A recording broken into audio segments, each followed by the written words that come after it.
Assalomu alaykum akalar. Next 2 mashinasini kraska qilyapmiz. Polniy kraska qilamiz. Mana bu taraflari tayyor bo'ldi. Keyin mana tikovni qilyapmiz. Polniy bu ham kraska bo'ladi. Ichki kapotlari yomon ahvolga kelib qolgan. Krlovlari mana bo'lib qoldi. Krlovlari ham shunaqa edi. Kapotlari mana.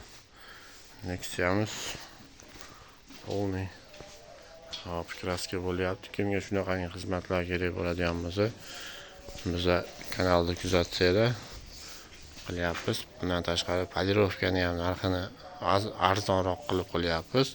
Effektini ko'rib olasizlar. Effektini masalan bitta eshikda o'tib beraman, ko'zingizlar oldida 2 etap, 3 etap qilib o'tib beraman. 35 ming so'm bo'ladi.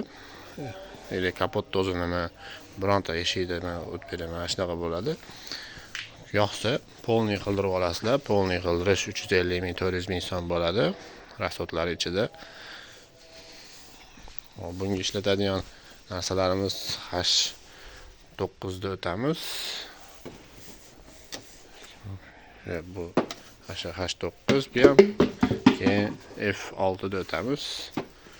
Keyin P1 deganimiz bor. Shunda ham o'tamiz.